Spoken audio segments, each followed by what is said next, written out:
దేవునికి మహిమ కలుగును గాక. ఈ దిన వాక్యము యెహెజ్కేలు గ్రంథము 28వ అధ్యాయము 20వ వచనం నుండి ప్రారంభించుకుందాం. ప్రభువును రక్షకుడును మహోన్నతుడును శ్రేష్ఠుడైన యేసుక్రీస్తు అతి శ్రేష్టమైన నామమున మీకు వందనములు శుభములు తెలియచేస్తున్నాను. ప్రియులారా, మరి ఈ వాక్య భాగంలో మనం గమనించినట్లయితే గుచ్చుకొను ముండ్లగానైనను నొప్పించు కంపగానైనను ఎవరైతే ఉంటారో తోటి వారికి లేదా కుటుంబ సభ్యులకు లేకపోతే ఇతర ప్రజలకు వారికి సంభవించబోయే మరి భయంకరమైన స్థితిని గురించి ఈ వాక్య భాగంలో వ్రాయబడుతూ ఉంటున్నది. గుచ్చుకొను ముండ్లు, తర్వాత నొప్పించు కంప అంటేనే మనకు భయం కదా ప్రియమైనటువంటి వాళ్ళరా. సో గుచ్చుకునే ముండ్లు ఏ రీతిగా ఉంటాయంటే షార్ప్గా ఉంటాయి. మరి నొప్పించు కంప, ఒక కంపలోకి వెళ్ళి మనం కాలు పెట్టామనుకోండి, అది భయంకరంగా మరి ఆ కాలంతా రక్తం కారిపోతూ నొప్పేస్తూ ఉంటుంది అనమాట. సో కాబట్టి ఈ గుచ్చుకొను ముండ్ల నుండి, నొప్పించు కంప నుండి మనల్ని మనము తప్పించుకుంటూ ఉంటాం. అందుకే ఇలాంటి ముళ్ళు కానీ కంపలలో కానీ కాలు పెట్టకుండా మనల్ని మనం జాగ్రత్తగా మరి చెప్పులు తొడుగుకొని నడుస్తూ ఉంటాం. అయితే ఈ గుచ్చుకొను ముండ్లుగాను మరి నొప్పించు కంపగా కొంతమంది దేవుని బిడ్డలకు ఉండేవారన్నమాట. సో వారిని గురించి ఈరోజు తెలుసుకుంటున్నాం. ఈరోజు క్రైస్తవ బిడ్డల చుట్టూ కూడా ఇలాంటి వారే ఉంటూ ఉన్నారు. గుచ్చుకును ముండ్లుగా కొంతమంది ఉంటే, నొప్పించు కంపగా కొంతమంది ఉండవచ్చు. అంత మాత్రమే కాదు, మరి విశ్వాస జీవితంలో కొనసాగుతూ ఉంటున్నప్పుడు మన చుట్టూ లేకపోతే మనకొచ్చే శోధనలు, మనకొచ్చే అపాయాలు కూడా ఎలాగుంటాయంటే గుచ్చుకొను ముండ్లుగాను నొప్పించు కంపగా ఉంటాయి. కొంతమంది అయితే ఇక భార్యలను చూసి ఇదో పెద్ద కంప అంటారు అన్నమాట. అంటే ముండ్ల కంపలాగా గుచ్చుతూ ఉంటుంది అంటూ ఉంటారు. కొంతమంది భర్తలను చూసి, కొంతమంది కుటుంబ సభ్యులను గురించి మరి ఎందుకు ఆ గుచ్చుకొను ముండ్లగా నొప్పించు కంపగా వారిని మరి వర్ణిస్తూ ఉంటూ ఉన్నారంటే, వారిచ్చే నొప్పి, వారిచ్చే అవమానం, వారు కలగచేసే బాధ అంత గొప్పగా ఉంటుంది అన్నమాట. అందుకని మనుషులను కొంతమందిని మరి ఆ యొక్క కంపగాను తర్వాత ముండ్లుగాను పరిగణించడం జరుగుతుంది. ప్రియులారా, దేవాతి దేవుడు కూడా కొంతమందిని మరి ఈ రీతిగా గుచ్చుకొను ముండ్లుగాను నొప్పించు కంపగాను ఆయన అంటూ ఉంటున్నాడు. ఎవరు వారు, అసలు వారు ఎందుకు ఆ రీతిగా పిలువబడుతున్నారు అని మనం తెలుసుకుందామా?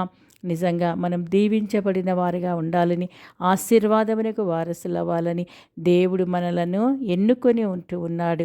మరి ముఖ్యంగా దేవుని ఎరిగిన బిడ్డలు ఎవరు కూడా ఎవరికి మరి గుచ్చుకునే ముండ్లుగానైనను నొప్పించు కంపగానైనను ఉండకూడదు అని దేవుడు ఈ వాక్యము ద్వారాగా మనతో మాట్లాడాలని ఇష్టపడుతూ ఉంటూ ఉన్నాడు కదా. ప్రియులారా, మనము వాక్య భాగంలోనికి వెళ్ళినట్లయితే యెహెజ్కేలు గ్రంథము 28వ అధ్యాయము 20వ వచనం నుండి, మరి యెహోవా వాక్కు నాకు ప్రత్యక్షమై ఇలాగు సెలవిచ్చెను. మరి దేవుని యొక్క వాక్కు యెహెజ్కేలుకు ప్రత్యక్షమై దేవుడు ఈ మాటలను మరి ఆయన వాక్కు ద్వారాగా తెలియజేస్తున్నాడు. యెహోవా వాక్కు నాకు ప్రత్యక్షం, ఆయన వాక్కు ప్రత్యక్షమవుతూ ఉంటూ ఉన్నది. అది ఏంటంటే, నరపుత్రుడా, నీ ముఖమును సీదోను పట్టణము వైపు త్రిప్పుకొని దాని గూర్చి ఈ సమాచారము ప్రవచింపుము. ప్రభువగు యెహోవా సెలవిచ్చినదేమనగా, సీదోను, సో తూరు సీదోను పక్కన ఉండే మరి ఆ యొక్క పట్టణాలుగా ఉంటూ ఉన్నాయి. తూరును గురించి మనం తెలుసుకున్నాం కదా. మరి ఇశ్రాయేలు ప్రజలను ఎంతగానో అవమానపరిచిన, మరి ఇశ్రాయేలు ప్రజలకు మరి ఎంతగానో కీడు చేసిన మరి ఇశ్రాయేలు యొక్క పతనాన్ని గురించి మరి వారు ఎంతగానో సంతోషించినటువంటి వారుగాను కదండి. అంత మాత్రమే కాదు, మరి వారికి ఉన్నటువంటి సంపదను బట్టి, ఆ బిజినెస్ని బట్టి చాలా మరి గర్వపడిన వారుగా వారు ఉండడం మనము చూస్తూ ఉంటున్నాం. ఎంతగా గర్వపడ్డారంటే ఇతోబోల్ 2 అనే ఆ యొక్క రాజు ఆయన ఏమనంటే, నేనే దేవుడను కదా, నేనే దేవుడను అని ఒక మనిషి అయ్యుండి తను తాను అంతగా హెచ్చించుకున్నాడనమాట. అందుకనే దేవుడు మరి అంటే వాళ్ళు దేన్ని బట్టి హెచ్చించుకున్నారు? వారి సౌందర్యమును చూసుకొని వారు గర్వించిన వారై, వారి తేజస్సు చూసుకొని వారి జ్ఞానమునే చురుపుకునే వారుగా వారు పతనమైపోయారు. అందుకనే దేవుడు ఏమన్నాడంటే, నిన్ను నేలను పడవేసేదను అని మరి తూరు రాజును గురించి, తూరు ప్రజలను గురించి, తూరు అంటే సోవర్ అనే పట్టణమని, ప్రస్తుతం అరబిక్ నేమ్తో సోవర్ అనే పట్టణము పిలువబడుతూ ఉంది. అయితే దీనికి పక్కగానే ఉత్తరాన సీదోను అనే పట్టణం ఉంది అన్నమాట. పక్కనే ఉంటాయి. ఈ సీదోను కూడా ఆల్మోస్ట్ లైక్ మరి తూరు పట్టణం లాగానే మరి ఇశ్రాయేలు ప్రజలను చాలా నొప్పించేవారిగా, మరి వారిని గుచ్చుకుంటున్న ముండ్లు ఏ రీతిగా ఉంటాయో ఆ రీతిగా ఈ సీదోను పట్టణపు వారు ఉండేవారు. వారికి ఉన్నటువంటి సకల సంపదను బట్టి ఈ యొక్క సీదోను పట్టణం కూడా కోస్టల్ రీజన్గా ఉంటుంది. సో వ్యాపార స్థలముగా ఉంటూ ఉంది. మంచి సంపన్నమైనటువంటి పట్టణముగా ఉంటుంది.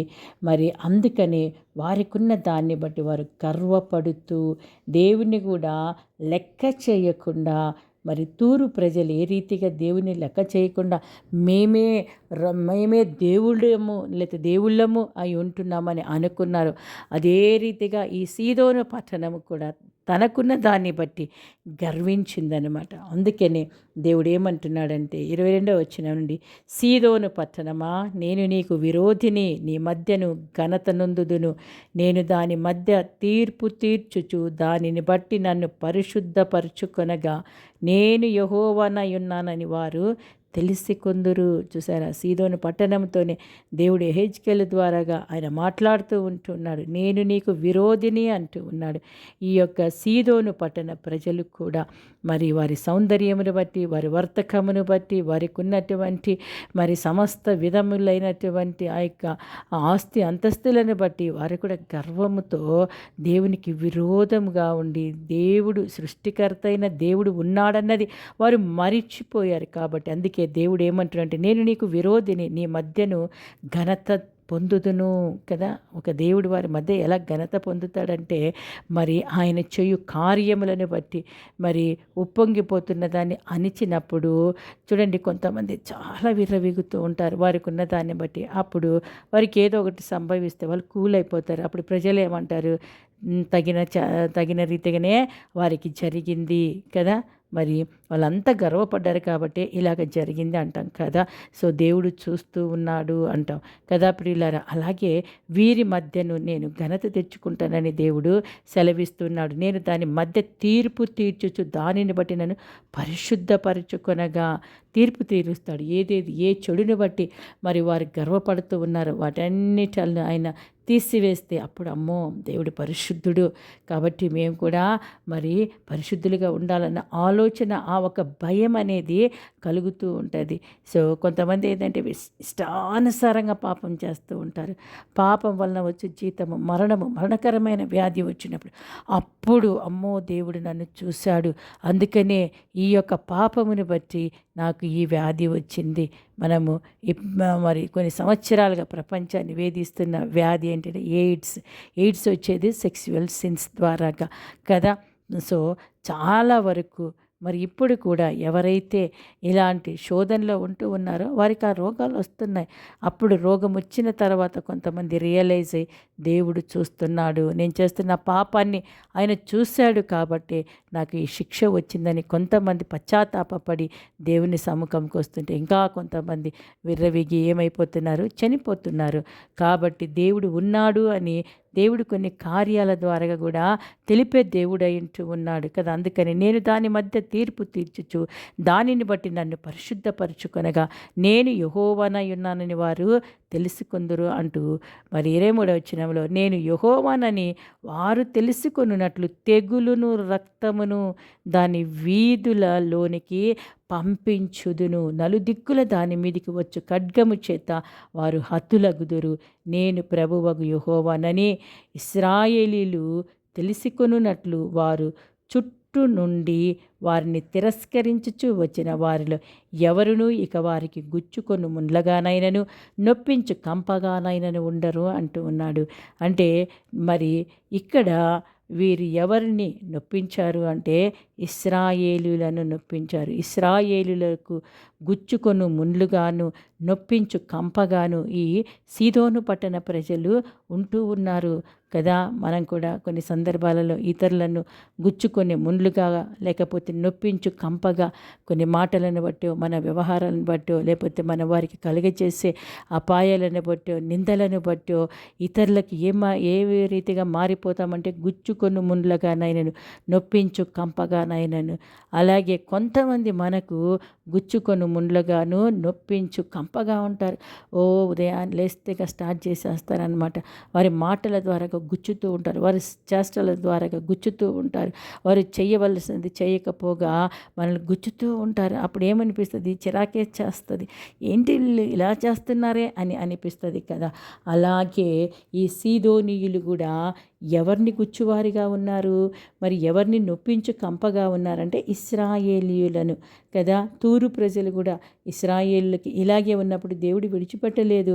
మరి ఈ యొక్క సీదోను ప్రజల మీదకి దేవుడు తీసుకురాబోతున్న తీర్పు ఏంటంటే 23వ వచనము, నేను యెహోవానని వారు తెలుసుకున్నట్లు తెగులును కదండి, తెగులు వస్తుంది. రెండోది రక్తమును, అంటే దాని వీధులలో మరి రక్తాన్ని పంపిస్తానంటూ ఉన్నాడు. పంపించడం అంటే ఒకరినొకరు పొడుచుకొని చచ్చినప్పుడు మరి రక్తం వస్తుంది అనమాట. 4 దిక్కుల దాని మీద వచ్చు ఖడ్గము చేత వారు హతులగుదురు, మరణము అంటే యుద్ధమును అవన్నీ దేవుడు సీదోను పట్టణం మీదకి అనుమతిస్తాను అంటూ ఉన్నాడు.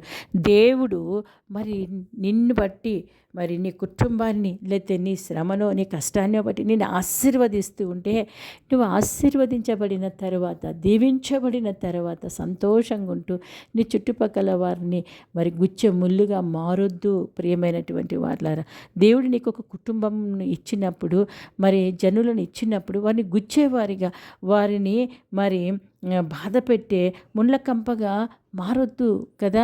మరి దేవుడు ఏమంటున్నాడంటే నిన్ను వలె నీ పొరుగువాన్ని ప్రేమించమంటున్నాడు. సీదోను ప్రజలు అది మర్చిపోయారు. వారు బహుగా విస్తరించి అన్ని రీతిలుగా ఆశీర్వదించబడినప్పుడు ఇశ్రాయేలు ప్రజలకు వారు ఏ రీతిగా మారారంట, ముండ్లుగాను కంపగాను మారి ఉంటున్నారు.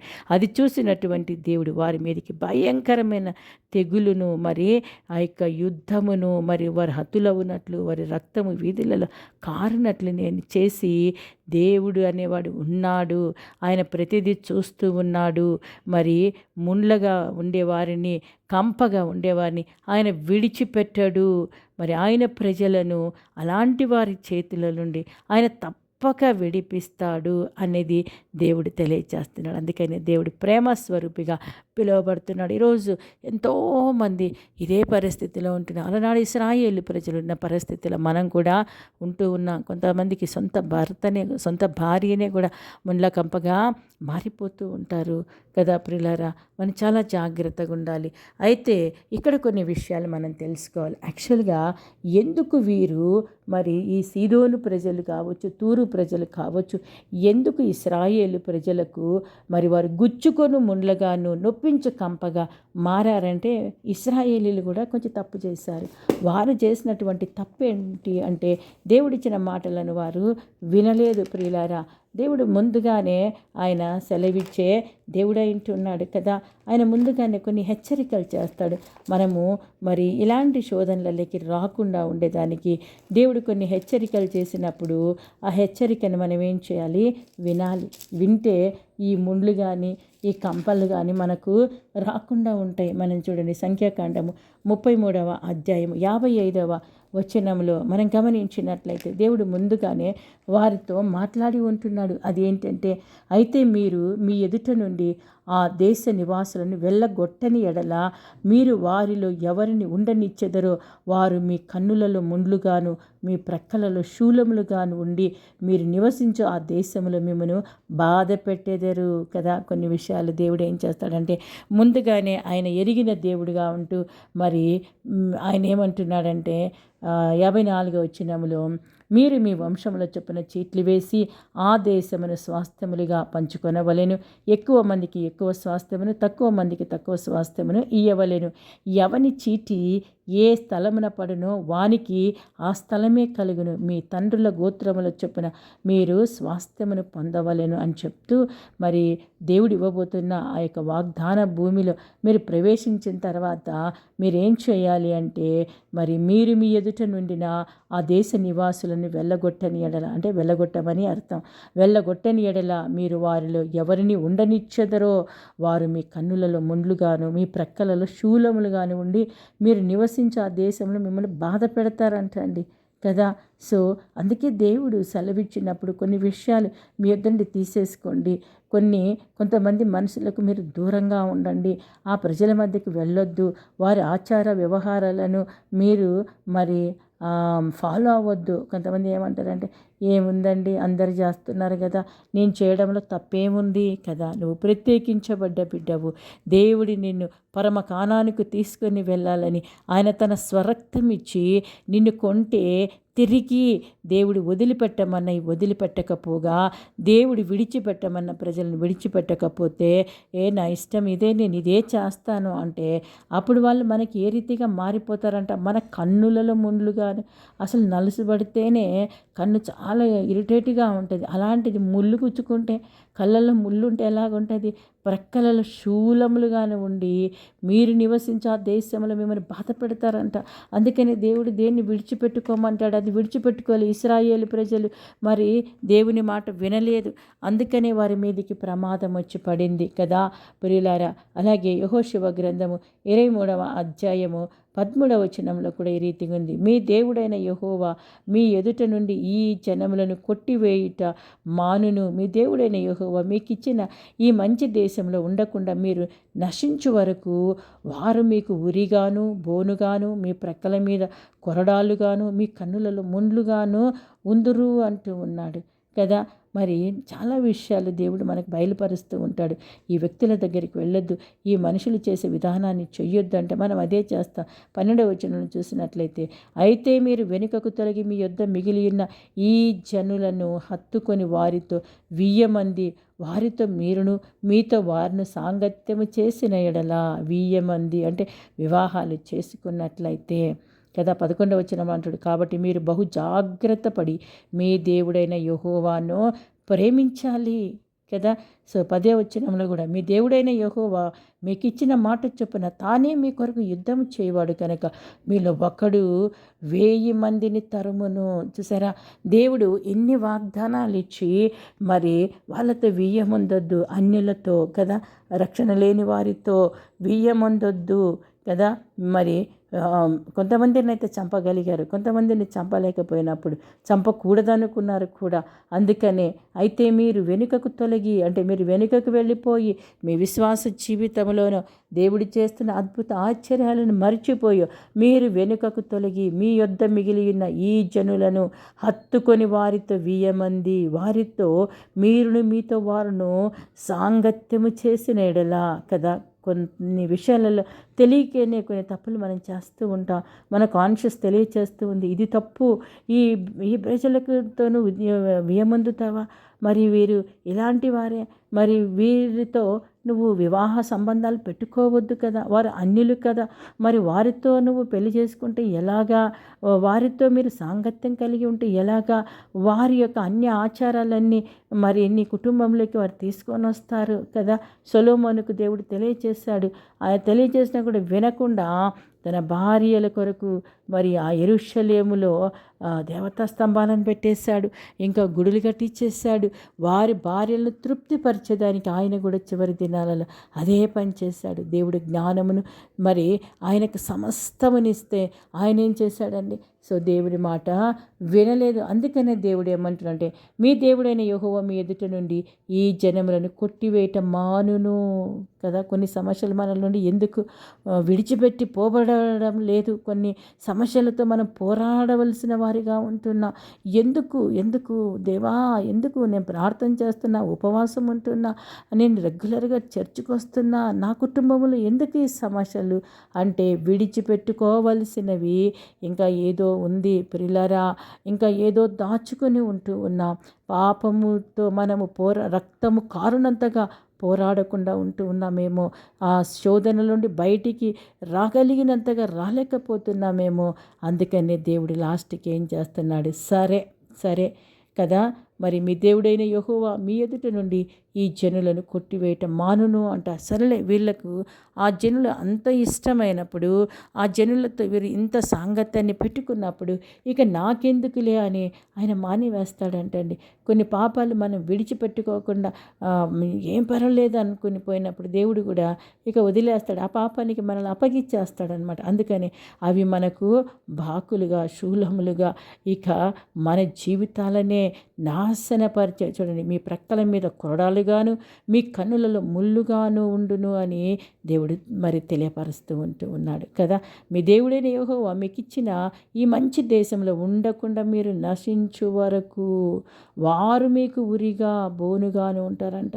మరి మీ ప్రక్కల మీద కొరడాలుగాను మీ కన్నులలో ముళ్ళుగాను ఉందరు. అందుకని దేవుడు మొదటిగానే ఇవన్నీ తెలియజేస్తూ ఉంటే దాన్ని గ్రహించేవారే మరి దేవుడు చెప్పిన రీతిగా ఆ జనులను, ఆ పాపములను ఏదైతే ఉన్నాయో వాటిని విడిచిపెట్టుకున్నట్లయితే అది అందరికీ కూడా మేలు. ప్రియమైనటువంటి వాళ్ళారా, 2 కొరింథీ మరి 12వ అధ్యాయము 7వ వచనంలో కూడా మనం చూసినట్లయితే కొన్ని పాపాలను మరి మనం కూడా విడిచిపెట్టుకోలేకపోవడం వలన, చూడండి 2వ కొరింథీయులకు రాసిన 2వ పత్రిక 12వ అధ్యాయం 7వ వచనములో, నాకు కలిగిన ప్రత్యక్షతలు బహు విశేషముగా ఉన్నందున నేను అత్యధికముగా హెచ్చిపోకుండా నిమిత్తము నాకు శరీరములో ఒక ముళ్ళు, నేను అత్యధికముగా హెచ్చిపోకుండా నిమిత్తము నన్ను నలగగొట్టుటకు సాతాను యొక్క దూతగా ఉంచబడిన. ఇక్కడ అపోస్తలుడైనటువంటి పౌలు మాట్లాడుతూ ఉన్నారు ప్రియులారా.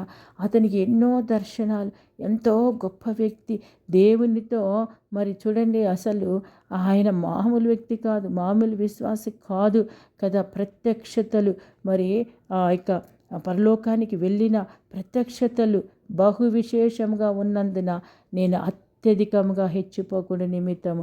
సో బిలీవర్స్ కూడా మనం కొంతమంది స్వనీతిని బట్టి మరి భక్తిని బట్టి మనము మరి బహు విశేషముగా మరి మనల్ని గురించి మనం ఎక్కువగా చెప్పుకుంటూ ఉంటాం. నేను అది చేశా, ఇది చేశానని కదా. అలా హెచ్చిపోకుండా నిమిత్తము నాకు శరీరంలో ఒక ముళ్ళు. దేవుడు అన్నీ చూస్తున్నాడు. అవిధేయులకు ఏం చేయాలని అది చేస్తున్నాడు. మరి విధేయులైన వారు కూడా బహుగా హెచ్చిపోయి పాపంలో పడిపోకుండా, లేకపోతే స్వనీతిలో పడిపోకుండా, లేకపోతే మమ్మల్ని మించిన వారు లేరు అన్న రీతిలో మరి గర్వం కూడా రాకుండా ఏం చేశాడంటే అండి, మరి తానే అని చెప్పుకుంటున్నాడు. పౌలు గారు చెప్పుకుంటున్నారు, నేను అత్యధికముగా హెచ్చిపోకుండా నిమిత్తము నాకు శరీరంలో ఒక ముళ్ళు దేవుడు పెట్టాడు. నేను అత్యధికముగా హెచ్చిపోకుండా నిమిత్తము నన్ను నలుగగొట్టుటకు సాతాను యొక్క దూతగా ఉంచబడిందంట.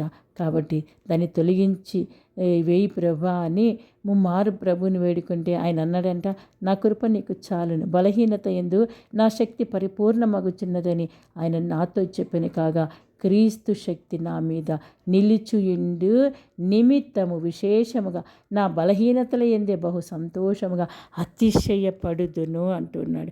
ఈరోజు ఒకవేళ విశ్వాసిగా ఉన్న నీకు దేవుడు ఏదైనా అనుమతిస్తే, అయ్యో నా దేవుడు నేను ఎంత విశ్వాసినైనా ఎందుకు అనుమతించాడని అనుకోవద్దు. మరి మనం నరకానికి వెళ్ళడం కంటే మనం పరలోకానికి రావడమే దేవుడికి ఇష్టము. మనం గొప్పగా ఏ శరీర బాధలు ఇబ్బందులు లేకుండా అతిశయపడుకుంటూ క్రీస్తులో ఉన్నా కూడా, అంటే మనకున్న తలాంతులను బట్టి లేకపోతే మన యొక్క దేవుడిచ్చిన దాన్ని బట్టి అతిశయిస్తూ మనం నరకంలోకి పోవుట కంటే ఆ అతిశయము తొలగిపోయి మనల్ని మనం తగ్గించుకొని పరలోకానికి వెళ్ళడమే బెస్ట్ అన్నమాట. కొన్ని సందర్భాలలో మరి మనం అతిశయించకుండా మన ఆత్మీయ జీవితాన్ని మనము కాపాడుకునే దానికి దేవుడు విశ్వాసులకు కూడా కొన్ని ముళ్ళను అలో చేస్తాడు. ఎందుకు ప్రభా నువ్వెందుకు చేసావు, అసలు నేను బిడ్డను కదా అని పోరాడవలసిన పని లేదు.